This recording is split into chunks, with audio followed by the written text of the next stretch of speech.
Boa noite, sejam bem-vindos aí a mais um encontro aqui do Sávio. Lembrando que o Sávio é um espaço criado aí para o novo ensino médio, onde a gente desenvolve cursos em ensino à distância. Bom, isso vai ficar um pouquinho mais para frente, quando eu for explicar a diferença mesmo de ensino à distância para o remoto. A maioria dos gestores estão acostumados com o ensino remoto, mas aí o Unisal pensou em uma estratégia de atender os itinerários formativos e também as eletivas. Bom, para o encontro de hoje, a gente está com o coordenador do Colégio Santa Terezinha. Lembrando que o nome dele é Robson Cardoso e ele também aí é formado em Física e também possui aí o MBA em Gestão Escolar pela USP e também tem seu mestrado em Educação. Depois ele vai poder se apresentar um pouquinho melhor e dar uma melhorada nesse resuminho que eu mostrei para ele. Bom, de qualquer jeito, de qualquer forma, sejam bem-vindos. Uma ótima palestra com o tema Mudar é Preciso. Quais foram os desafios encontrados aí por esse coordenador para montar uma nova grade curricular para o ensino médio, em especial para as primeiras séries aí, que seguem essa obrigatoriedade nesse primeiro momento. Então, uma ótima palestra para a gente.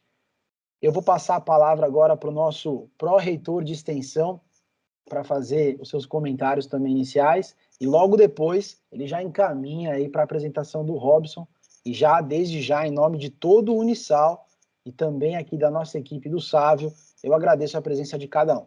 Valeu. Olá, Márcio, obrigado, boa noite.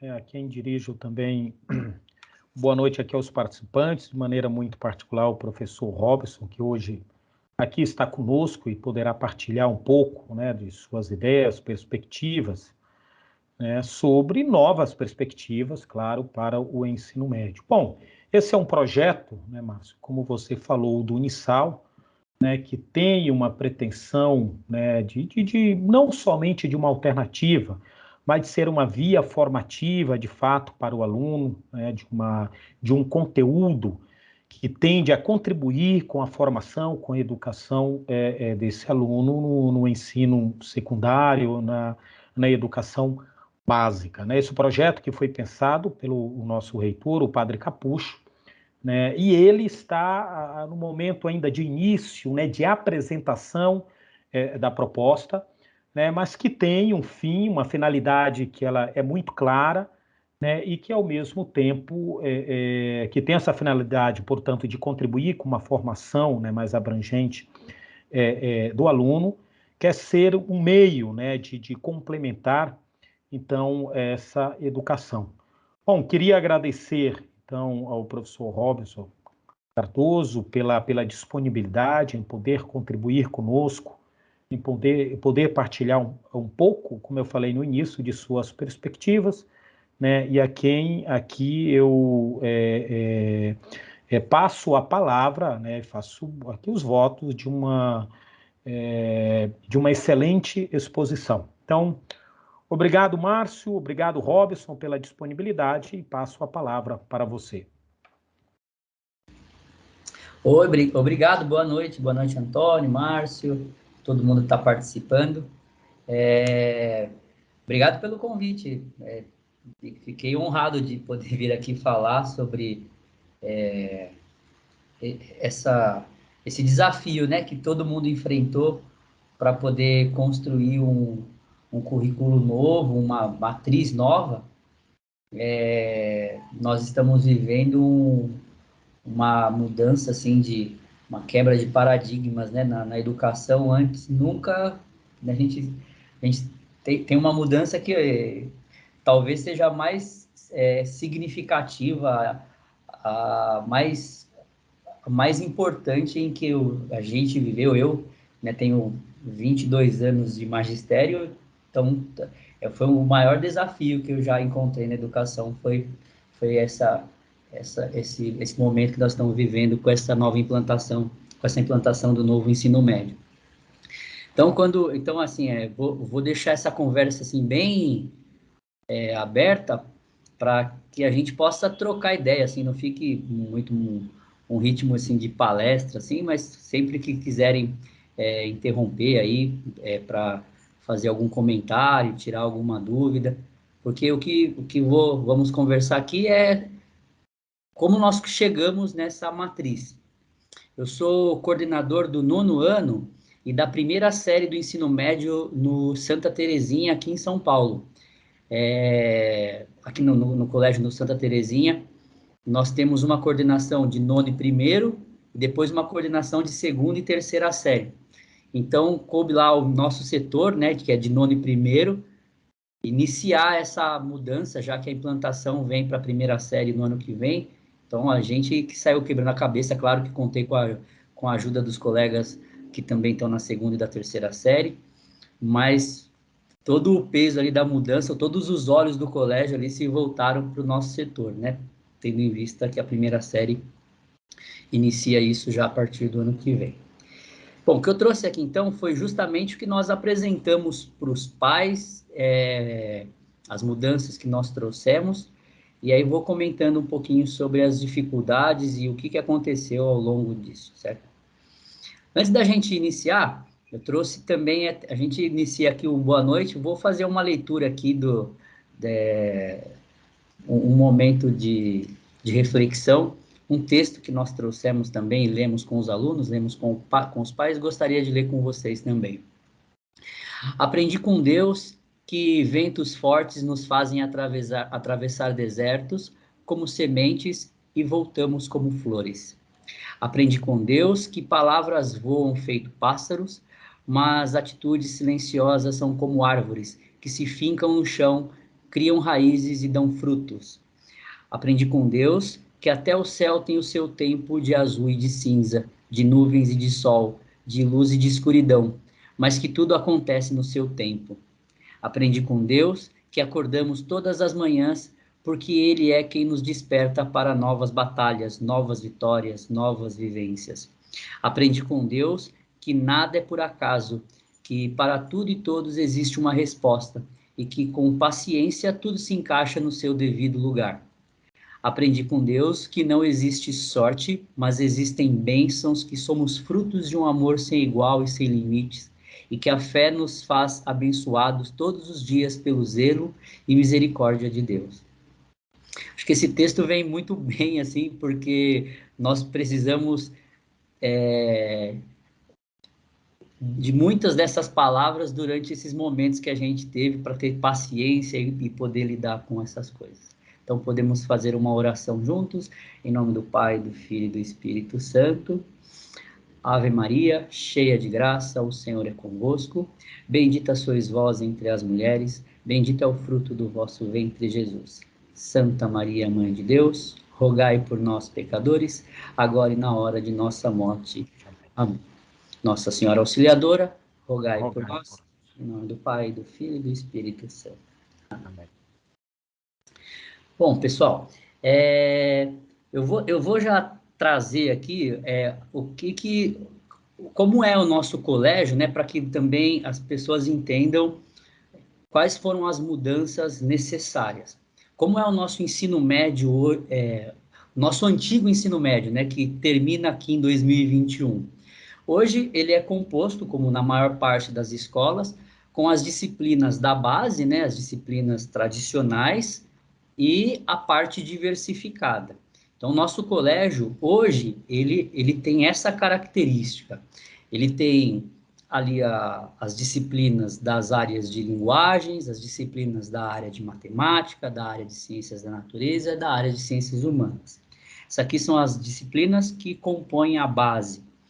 Na primeira série, 31 aulas, na segunda, 31, na terceira, 31, mas a gente ainda tem a parte diversificada, né, que é aquela que não faz parte da base, mas que cada comunidade ali, cada comunidade escolar entende que é importante para completar o currículo. E além daquelas tradicionais, matemática, física, história, etc., nós também temos essas que completam o nosso currículo, que é produção de textos, comunicação social, língua espanhola, ensino religioso e projeto de vida e ciências sociais.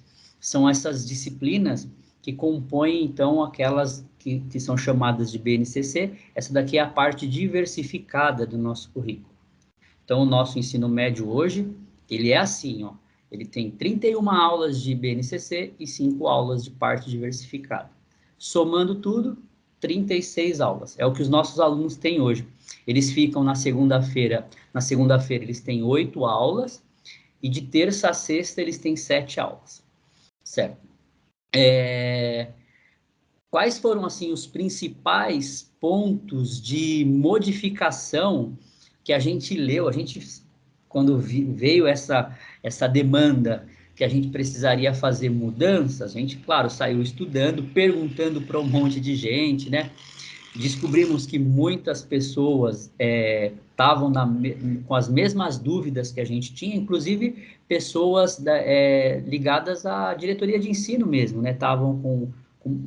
As ideias estavam bastante conflitantes, assim. Então, estudamos muito. Eu digo estudamos porque eu e também o coordenador, que é da segunda e da terceira série. Participamos de muitos encontros, visitamos escolas, assim, para saber o que as outras escolas também estavam pensando sobre as mudanças, né? E aí levantamos, assim, quais eram os principais focos de modificação. Claro que o novo ensino médio vinha com um monte de mudanças, mas o que saltava aos olhos era a questão da carga horária, né, que as escolas até então tinham a necessidade de cumprir 1.000 horas anuais, até então 800 horas, né? E aí passaria então a ter que cumprir 1.000 horas. Só que aí, essa questão em número de aulas, a nossa escola já cumpre, né? Então era algo que estaria mais relacionada para as escolas públicas, que elas ainda que tinham uma carga inferior. As escolas públicas, elas não, algumas delas não têm essa carga. Mas o que chamou a atenção, então, para a gente, que seria um ponto de modificação, é isso que eu coloquei aqui nesse retângulo. É que as escolas, elas poderiam oferecer, no máximo, 1.800 horas dedicadas para as disciplinas dessas que são as tradicionais, né, as disciplinas da BNCC. 1.800 horas, como nossa escola tem aulas de 50 minutos, então eu transformei isso em aulas aqui, né? Multipliquei aqui por 60, dividi por 50, isso dá 2.160 aulas. Então as escolas tinham que ter no máximo isso. Se você olhar a nossa grade hoje de BNCC, você vai ver que a gente tem 3.720. Ou seja, a gente nós e todas as escolas, né, ultrapassam muito essa quantidade de aulas esse teto de aulas da BNCC de 1.800 horas, né? E que, então, o currículo ele deveria se completar com matérias, unidades curriculares, né, que é assim que vai ser tratado, então, as disciplinas nos itinerários formativos, unidades curriculares teriam que ter 1.200 horas de itinerário formativo, o que equivaleria, então, a 1.440 horas. Na época, se falava muito talvez vocês também tenham ouvido falar, muito que tem que ser 60% de BNCC, 40% de itinerário formativo. Isso ventilou muito, assim, sabe? Só que a gente não achava. Muitas pessoas falavam que isso era verdade, pessoas até ligadas, como eu disse, à diretoria de ensino, mas nos textos a gente não encontrava nada escrito sobre isso, né? E aí acabamos descobrindo sozinho da onde vieram esses números. É que se o máximo é 1.800, e o documento diz isso, o máximo é 1.800 horas para a BNCC, e o mínimo 1.200 horas para o itinerário formativo, então eles estão pensando aqui, imaginando uma escola com 3.000 horas, isso aqui é 60%, isso é 40%. Mas a nossa escola, ela tem hoje 3.600 horas. E a gente colocou as 1.800 horas na BNCC, só que o nosso itinerário formativo ele está além desses 1.200, né? Nós estamos com 50-50. Na verdade, vocês vão ver aqui que até ultrapassamos esse 50-50. Temos até mais matérias agora no itinerário formativo, eu já mostro para vocês. Então, esse era o ponto de mudança que colocou a gente, nossa, como é que nós vamos fazer para reduzir pela metade as disciplinas tradicionais, né? É uma mudança que a gente fica pensando, nossa, eu tenho 5 aulas de matemática por semana, eu vou ter que reduzir um pouco isso, eu tenho 3 aulas de história, eu vou precisar reduzir isso um pouco, física, química, eu tenho 4 aulas por semana, como é que eu vou colocar o conteúdo?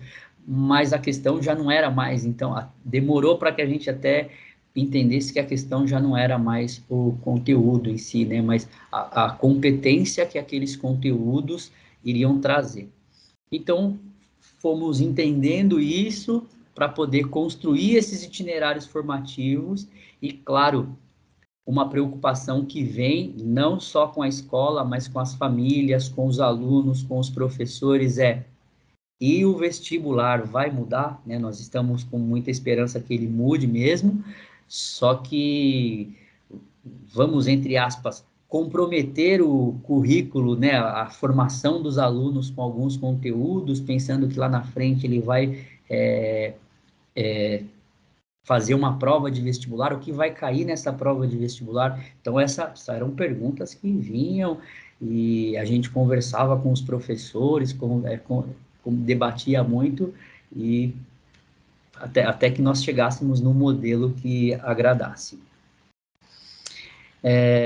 Bom, então, nossa escola, a partir do ano que vem, ela passa, então, a atender a legislação, né, com as disciplinas da base, mais itinerários formativos. Tá. Falando de itinerário formativo, ainda pensamos, temos 3 tipos de itinerário formativo, né? Qual é a que a nossa escola vai adotar? Nesse ponto, nós não titubeamos, né? Vamos dizer assim, sabíamos direto onde é que nós iríamos atacar. Nós temos o itinerário formativo por área e o itinerário formativo integrado, né? O itinerário formativo por área é onde você vai, então, direcionar as disciplinas, as unidades curriculares do itinerário formativo para uma determinada área. E o integrado é quando você coloca no itinerário formativo 2 ou mais áreas, né? Então, para a gente, pelo conhecimento que a gente tem dos nossos alunos, aí da nossa comunidade escolar, a gente sabia que o integrado era o que agradava mais, né? A formação técnica estava fora de cogitação para nós. Como o objetivo do novo ensino médio é adequar o ensino às necessidades do século XXI, né? Dizem lá que 85% das profissões de 2030 não existem hoje, né? E os nossos alunos vão se formar em 2024, eles vão estar pouquíssimo, né? Vai estar bem perto ali dessa pesquisa, desse estudo que foi feito. E dar autonomia e engajamento ao aluno no processo de ensino-aprendizagem. Então, algo que a gente não poderia deixar de fora é entender quem eram os nossos alunos. E fizemos alguns trabalhos com os nossos alunos do 9º ano para entender quais eram os interesses dos nossos alunos. Então, fizemos pesquisa para saber que área, se eles já pensavam em que área eles iriam seguir, se eles já tinham ouvido falar sobre o novo ensino médio, sobre essa questão deles fazerem escolhas, né? Conversamos com os alunos bastante. E o que não foi surpresa, né, que a gente já imaginava, é que a gente tinha aluno que pensava assim, eu estava em dúvida entre, será que eu faço direito? Será que eu faço medicina veterinária? Não era um ou outro aluno que tinha essa dúvida. Muitos deles tinham essa dúvida, né? Então, temos um problema aí, né? Como é que nós vamos direcionar um aluno para uma determinada área e aí chega lá na frente e ele pensa em outra coisa, né? Então, isso foi um ponto importante. Mas traçamos ali as áreas que eram interessantes para os alunos. Fizemos fórum de profissões e eles se inscreveram, a gente viu mais ou menos para onde eles iam. Ou seja, conhecemos bastante os nossos alunos. E desenhamos o currículo, a matriz, fizemos a matriz da seguinte maneira. Para atender a legislação, que diz que a gente tem que ter no máximo 2.160 aulas, né, 1.800 horas, 2.160 aulas, isso significa dizer que com aulas de 50 minutos, a gente teria que ter no ensino médio 54 aulas, né? Então, se a gente dividisse igualmente, 18, 18 e 18. Agora, se vocês aí têm aulas de 45 minutos, muitas escolas eu sei que tem aulas de 45 minutos. Então, aqui pode atender 60 aulas. Aí, se dividir igualzinho, fica 20, 20 e 20. Não é nossa escola, então, tem aulas de 50 minutos, então, 54 aulas no ensino médio. E nós não dividimos de forma igualitária aqui, ó. A gente colocou na primeira série uma carga de formação geral básica maior, 23 aulas, na segunda 21 e na terceira 10 aulas de BNCC, dessas disciplinas tradicionais, né? Por que isso? Isso até é uma recomendação do MEC, que na primeira série seja dada uma formação geral básica maior e minimize um pouco essa questão de escolha para que a gente vá preparando o aluno para que lá na terceira série ele possa então fazer uma escolha mais sólida sobre a carreira que ele vai fazer, que já está perto de prestar o vestibular. Então, foi assim que a gente achou mais conveniente montar a formação geral básica. Acho que é o interesse de todo. Eu vou falar aqui, parar aqui, porque quando eu fui, como eu disse, eu fui ver várias escolas. E o que eu queria ver era quantas aulas ia ter de matemática, quantas aulas ia ter de língua portuguesa, de física. Então eu vou parar aqui para ler com vocês mesmos, para vocês verem como é que a gente optou. Então nós ficamos aqui, ó, com 2 aulas de língua portuguesa. Lembrando que língua portuguesa e matemática tem que aparecer nas 3 séries, né? 2 aulas de língua portuguesa, 2 de inglês, 1 de arte, 1 de educação física, 4 de matemática, 2 de história, 2 de geografia. Não temos sociologia nem filosofia na primeira série, só vamos ter nas outras. 3 de biologia, 3 de física, 3 de química. O que reduziu, para vocês saberem, língua portuguesa, hoje nós temos 4, passamos então a ter 2. Inglês continuamos, não mudamos. Arte também não mudamos, educação física também não mudamos. Matemática reduzimos 1 em relação ao currículo antigo. Nós tínhamos 5, vamos ter 4. História nós tínhamos 3. História e geografia nós tínhamos 3, vamos ter 2. Sociologia, já não tínhamos mesmo. Filosofia tínhamos 1, não vamos ter. Biologia, física e química tínhamos 4, vamos ter 3 na formação geral básica. Tá, agora vamos olhar o itinerário formativo, a parte flexível do currículo. O nosso itinerário formativo, ele vai ser composto por 2 partes. Na verdade, 2 partes. Uma parte que nós vamos chamar de parte comum, que independente da trilha que o aluno siga, ele vai precisar passar por essa parte. Então, ele tem a parte comum e a parte eletiva. Então, aqui nós estamos com a parte comum, né, que entendemos que eles precisam, independente da trilha que sigam, precisam passar por essas unidades curriculares. Estudos literários, eles vão precisar ter 2 aulas. Então, lembra que a gente tem lá 2 aulas de língua portuguesa, 2 aulas de gramática, e as aulas de literatura apareceram aqui no itinerário formativo.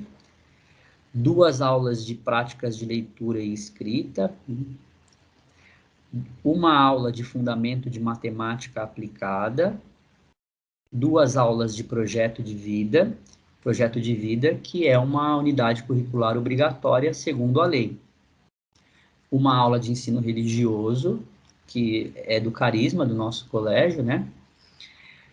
1 aula de atualidades, 1 aula de práticas de laboratório e 1 unidade curricular. Na rede existe esse material também, que é um material chamado Construindo o Percurso para o Futuro Acadêmico e Profissional.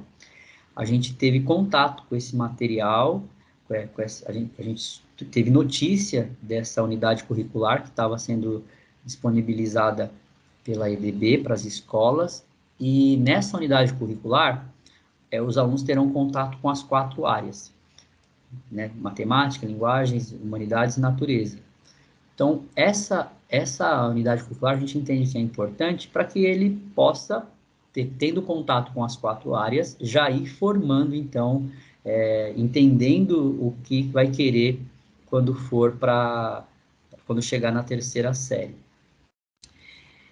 Então, essa é a parte comum. Então, só somando aqui, ó, 23 mais 11, 34. Lembra que a nossa escola tem 36 aulas semanais? Então, vamos ver onde foram parar as 2 aulas, né? Estão faltando 2. São essas 2 aulas que eles vão escolher, que é a parte eletiva. Na 1ª série, eles escolhem 2. Na 2ª série, eles escolhem 4. Veja, na 2ª série é 21 mais 11, 32, estão faltando 4. A parte eletiva da 2ª série é de 4 unidades, 4 horas-aulas. A 3ª série tem 10 na formação geral básica e 16 na parte comum, dá 26. Eles vão escolher 10 no itinerário formativo, na parte eletiva do itinerário formativo. Aí, para falar um pouquinho sobre as trilhas, nós escolhemos, como eu falei, conversando com os nossos alunos, nós traçamos o perfil deles e vimos que nós temos 3 características bem definidas no 9º ano, que é alunos que têm uma afinidade maior com a área de humanidades, ciência da natureza e área de linguagens. Então, construímos uma trilha chamada Identidade Latino-Americana. Nessa trilha, os alunos vão ter 2 unidades curriculares, ó, a arte e cultura hispânica, estruturas de poder, dominação, exploração e resistência. Então, isso aqui para falar um pouquinho sobre, é uma trilha que vai tratar sobre colonização na América Latina, questões políticas, arte, literatura, todas as formas de arte, né, dança, etc. A cultura que nós temos na América Latina. Então, uma área voltada aí para a área de humanidades e linguagens. Uma trilha chamada Ciência Forense, onde eles vão ter aulas com física forense, análise de colisões e balística e bioquímica forense, né? Então, aí pensando em aplicar os conteúdos de física, química e biologia numa situação de perícia criminal mesmo, né? Então, não precisa ser exatamente um crime, mas, por exemplo, física, colisões de automóvel também, né, em acidentes de trânsito. Então, uma trilha com essa característica.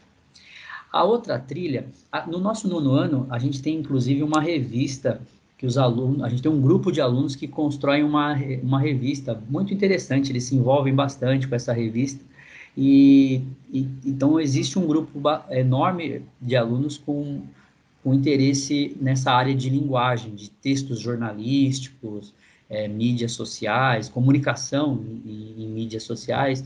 Então, temos essa trilha chamada Linguagem dos Processos Midiáticos, onde eles vão ter essa aula, uma unidade curricular de análise e produção de conteúdo midiático e uma aula de comunicação visual nos processos midiáticos. Então, o aluno escolhe uma dessas 3 trilhas, ou a vermelha, ou a verde, ou a azul. A trilha é semestral, ele pode fazer uma trilha no 1º semestre e no 2º semestre fazer outra, ou ele pode dar continuidade. O módulo que tem no 1º semestre não é igual ao módulo que tem no 2º semestre, e eles não são dependentes, eles não têm pré-requisitos, né? Então, o aluno ele pode fazer ciência forense no 1º semestre, mas no 2º semestre ele pode fazer linguagem de processos midiáticos e não tem problema ele não ter feito a linguagem de processos midiáticos no 1º semestre. O que tem no 2º semestre é independente. Então, temos essa maneira. Então, não matamos, vamos dizer assim, as 36 aulas que nós temos hoje. E aí, agora, ainda esse ano, a gente teve a oportunidade de ter contato com o Sávio, né? Então, os nossos alunos na 1ª série hoje, eles já cursam 2 cursos que foram oferecidos à distância pelo Sávio, né? Que é uma parceria que o colégio fez com a Unisal. e foi oferecido o curso de empreendedorismo e conflitos para os nossos alunos, para a gente já conhecer a plataforma, para a gente ver como é que os alunos lidam com esse curso à distância, que é diferente do curso remoto, né, que eles estavam tendo durante a pandemia. E já colocamos para o ano que vem, então, aumentamos a nossa grade. Colocamos, então, os alunos têm a possibilidade, então, uma exigência, eles obrigatoriamente precisarão cursar uma dessas unidades curriculares que serão oferecidas à distância. Conflitos, a arte de negociar e buscar acordos. Empreendedorismo, não é só o que você está pensando.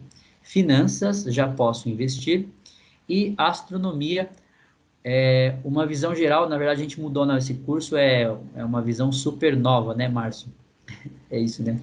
É isso mesmo, Robson. A gente deu uma mudadinha, É. exatamente para que a gente possa ter também, obviamente, também esse apelo para as Olimpíadas de Astronomia.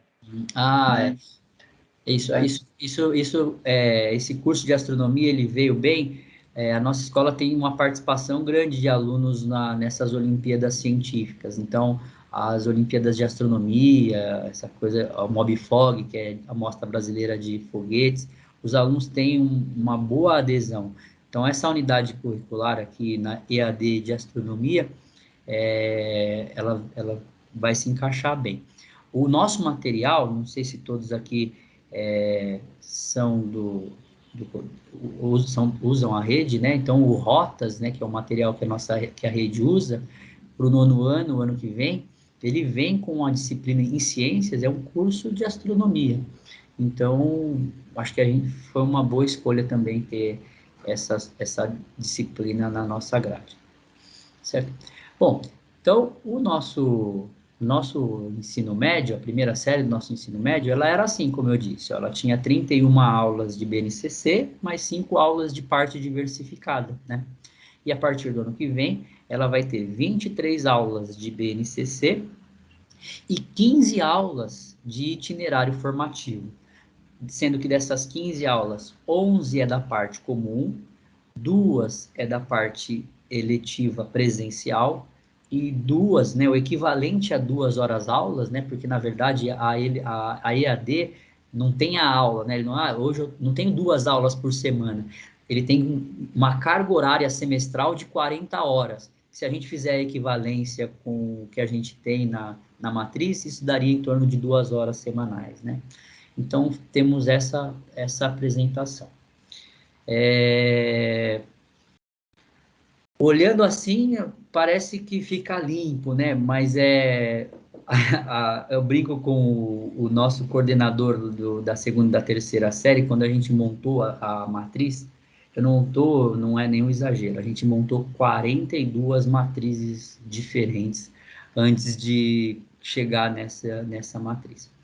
Tá em branco a segunda e a terceira série, porque nós não batemos o martelo ainda sobre quais serão quantas. A gente está quase pronto assim, mas a gente ainda não bateu o martelo sobre quais serão, qual é a quantidade de aula em cada uma das unidades curriculares e das disciplinas da formação geral básica. Mas em quantidade pensamos dessa maneira, certo? Vou me colocar à disposição aqui para tirar dúvida, para conversar, bater papo aqui. Entendi. Robson, uma curiosidade bem externo daquilo que foi o foco da sua apresentação, quando você falava dessas futuras profissões, né? E fazendo ali um paralelo daquilo que o seu aluno irá estudar em pouco tempo, né? E quais são essas novas, como que você faz essa leitura, né, do cenário de mercado de trabalho ou das tendências, né, dessas tendências que o mundo hoje, de maneira muito rápida, evolui. Então, como que você vê isso? O Antônio, sabe que tem uma coisa que eu ia falar, né, que uma dúvida que sempre aparece você viu lá que a gente tirou uma aula de matemática lá da formação geral básica, mas colocamos no itinerário formativo uma unidade curricular chamada Fundamentos de Matemática Aplicada. Nós tiramos 2 aulas de língua portuguesa lá e colocamos 2 aulas de estudos literários. Alguns perguntam, falam assim, na verdade, e está na parte comum do itinerário formativo. Fala assim, mas você só está mudando o nome e colocando no itinerário formativo, né? Continua sendo. Qual que é a diferença? Se é a parte comum, se aquele itinerário formativo é a parte comum, qual que é a diferença dele e a formação geral básica, né? Porque os 2 alunos vão passar obrigatoriamente. É que o itinerário formativo, a unidade curricular do itinerário formativo, ela tem mais aquele aspecto do aluno ser protagonista do conhecimento dele, né? O professor, as aulas são, o documento fala isso, menos aulas expositivas e mais aulas mão na massa, mais núcleos de estudos, onde os alunos possam participar efetivamente da construção do conhecimento. Então, aquelas unidades curriculares que a gente vê no itinerário formativo, na parte comum, elas têm até uma forma de avaliação diferenciada, né? Uma avaliação que ela vai ser uma avaliação formativa, né?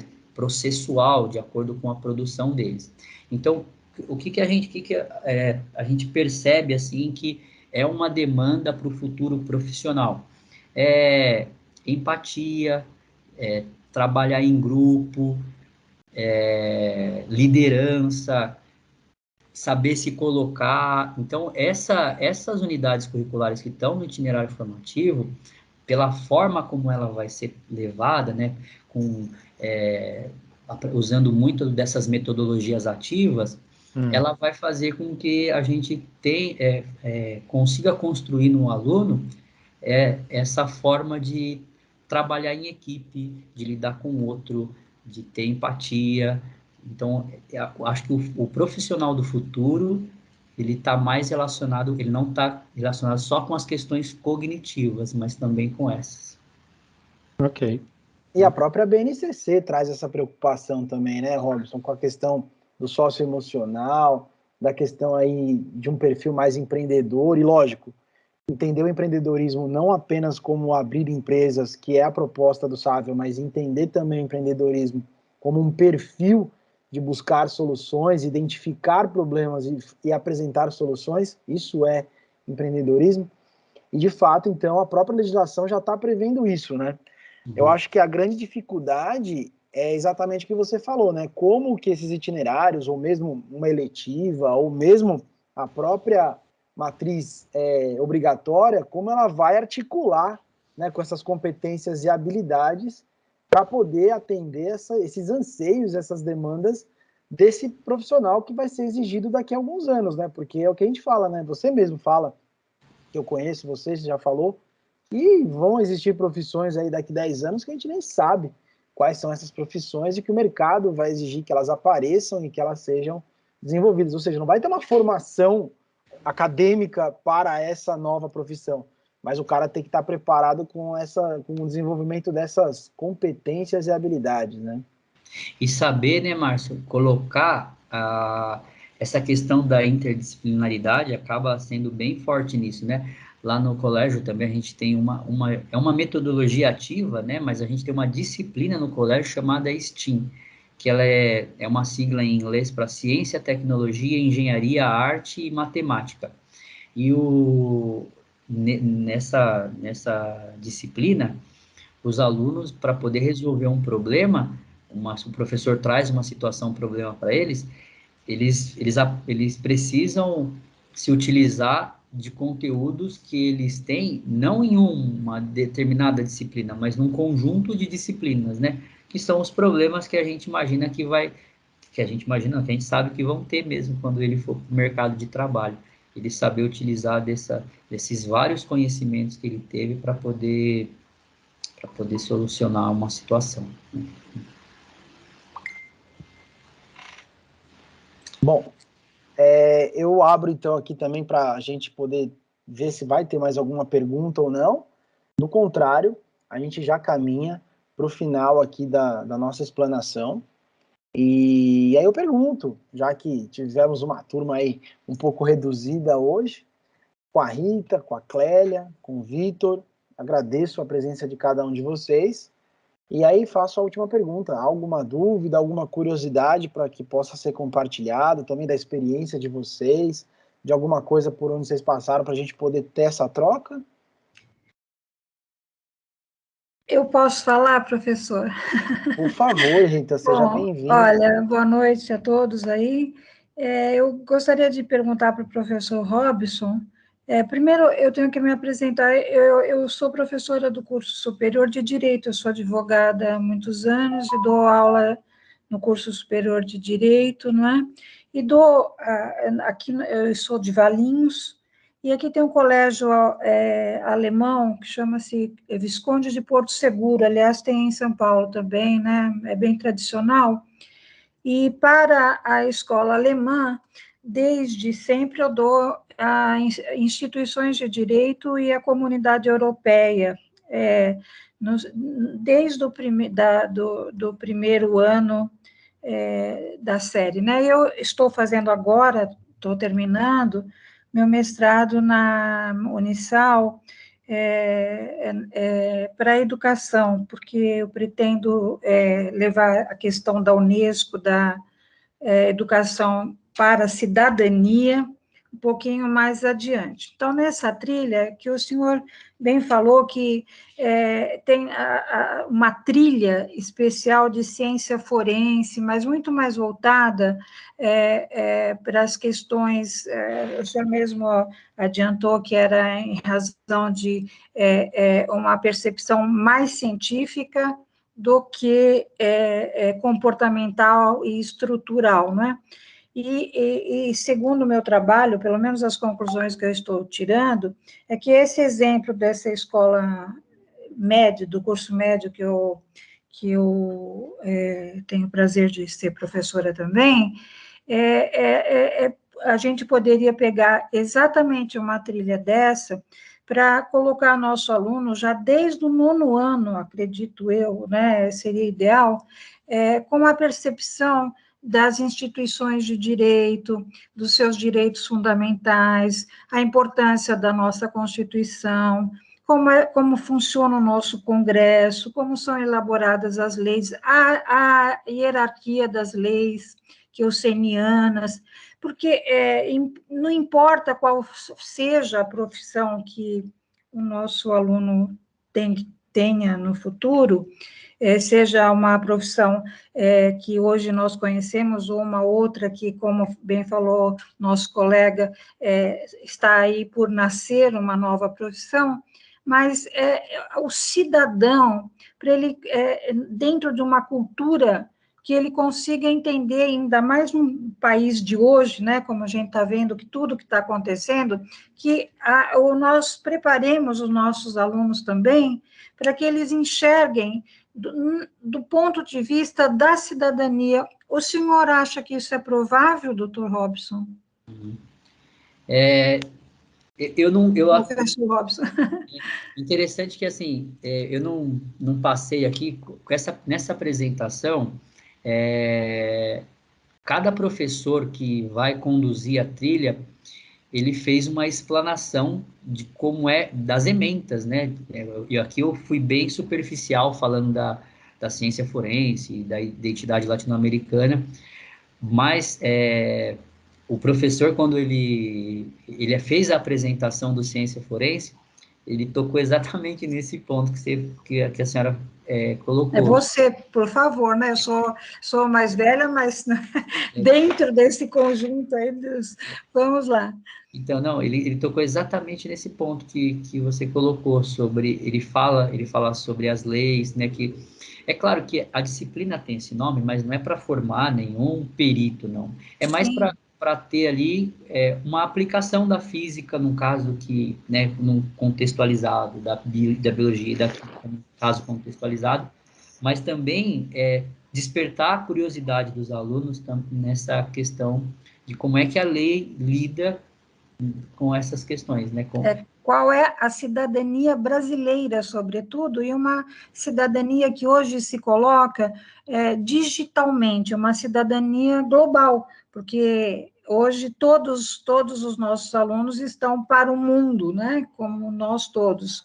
Então, eu queria saber se o senhor poderia, de alguma maneira, o senhor nos contou que, construindo o percurso acadêmico, o senhor recebeu uma unidade curricular. Onde a gente obtém esse documento, professor Robson? Esse é um material da rede, da EDB, a editora Dom Bosco, que é a que a gente utiliza aqui na ótimo. Eu vou tentar cotejar isso com a minha proposta lá na dissertação para ver se dá certo. Vamos ver. Muito obrigada, viu? Imagina. Obrigada. Agora, pegando um pouco do gancho do que a Rita falou, eu acho que vai ser um desafio, né, Robson, para as escolas, e a gente já tem notado isso, exatamente alinhar o perfil do docente que já compõe a cadeira com as necessidades e com essa questão das mudanças, né? Porque, se você parar para pensar, você tem professores de química, física e biologia que podem fazer essa intervenção da ciência forense, mas efetivamente você não tem um professor com formação para questionar, trazer processos reflexivos e de aprendizagem relativos à lei, à constituição da lei, o que são direitos fundamentais, o que é uma lei ordinária, o que é uma lei federal, enfim, né, a gente tem essa dificuldade e a Rita levantou isso muito bem. E aí, lógico, vou puxar uma sardinha para a gente, que lá no nosso site, o Sávio está prevendo isso. Na verdade, a gente vai pensar numa eletiva aí que vai trazer um pouco de política e do sistema eleitoral brasileiro para o ano que vem. Para o segundo semestre, a gente tem essa pretensão de trazer já essa pitadinha, tá, Rita? Do que a gente pode entender como uma legislação básica para o nosso aluno, para o aluno mesmo dessa formação. Se você me permite, professor Márcio, eu acho que seria muito bom, e olha, eu ainda fiz um teste aqui recentemente, e alunos do curso superior, sabe, de Relações Internacionais da Unip, exatamente, que é onde eu estava dando essa aula, né? E eu demorei exatos 112 minutos, porque eu até cronometrei lá para que a gente avance num conhecimento genérico, que a gente vislumbre o conjunto de coisas que nós estamos submetidos, né, as instituições de direito, para que eles entendam por que tem dois tribunais, tem o Superior, Tribunal de Justiça, o Supremo, que história é essa? Muito rapidamente, porque quando eu dou aula em direito, lá no direito, né, é outro departamento. Agora, eu entendo o seguinte, está tarde essa manifestação dentro dessa proposta nova, dessa nova lei, nós educadores, vocês principalmente, que têm assim, a criança bem lá no berço, né, da formação mesmo, já na 9ª série eu acho ideal que nós despertássemos, né, de alguma maneira, no nosso currículo, a vontade do aluno conhecer a cidadania a qual ele pertence, não é? Que nem, por exemplo, num primeiro ano, a gente entender, minha sugestão apenas, né, que eu ando estudando quais são as variantes, então a gente dá os mercados compactados, o Mercosul, a União Europeia, enfim, a OCDE, para que em qualquer situação, em qualquer profissão, e isso tem, assim, racismo, aceitação, vem toda a questão do direito fundamental, respeito para os refugiados, enfim, tem toda uma estrutura que salvo o melhor juízo, eu criaria uma ementa, alguma coisa, a partir da 9ª série e muito mais ativado efetivamente no 1º e 2º os anos do curso médio, né? É isso. Rita, uma possibilidade também que as escolas têm, a gente tem essas eletivas formais, né? Mas as escolas também podem colocar eletivas facultativas. Isso. E isso, interessante que o nosso 9º ano lá aqui do colégio, ele fica no mesmo prédio do ensino médio. E a escola tem parcerias com algumas faculdades aqui de São Paulo. E essas faculdades, elas oferecem eletivas para os nossos alunos desde o 9º ano. Inclusive, já pegando aí no gancho da sua área, né, a FAAP já ofereceu para os alunos aqui um curso de introdução ao direito, e não só direito, arquitetura, esses cursos, vamos dizer, mais tradicionais, mas também esses cursos não tradicionais, como fotografia, moda, cinema, Desenho industrial, né? desenvolvimento de jogos. Né? Em São Paulo, eu moro em frente à FAAP, eu sei muito bem lá, é uma procura absurda, não é? Então, eles ofereceram esses cursos aqui, não só a FAAP, mas a FAAP, a ESPM, o INSPER, a Mauá. Eles têm o interesse, obviamente, porque... Lógico, né? É potencial aluno dele, né? Isso, claro. Mas, por outro lado, é um contato que os alunos desde o 9º ano já têm com diferentes carreiras e que certamente vai ajudar eles também na escolha, né? Tá, obrigada. Bom, eu vou tomar a liberdade, que o nosso horário está se encerrando, e desde já agradecer a quem estava presente, mas já saiu, a professora Rita também, que esteve aqui com grande contribuição, muito obrigado mesmo. Obrigada a vocês, imagina. Eu acho que é isso que faz a diferença para que a gente possa continuar construindo. E esse descompasso, né, entre a legislação, né, educacional e o que a gente vai poder fazer para a mudança, infelizmente existe, mas que a gente está tentando, com essa primeira mudança aqui do novo ensino médio, pelo menos diminuir, né, esse espaço entre a necessidade e o que pode ser feito. Que a gente, então, como educadores, possa trabalhar dessa forma, construindo algo novo, possibilitando mudanças, porque são nas desconstruções que a gente consegue fazer a diferença e melhorar a qualidade de vida de quem nos cerca. Robson, muito obrigado mesmo pela sua explanação, pela sua contribuição e principalmente pelo compartilhamento da sua experiência. Antônio, muito obrigado também. E Vanira, pelo apoio de sempre, né? Já é o 2º encontro com o Sávio que ela participa, então te agradecer também pela organização. Muito obrigado, uma boa noite, que Deus nos abençoe. Amém. E até o próximo Encontros com o Sávio aí. Valeu.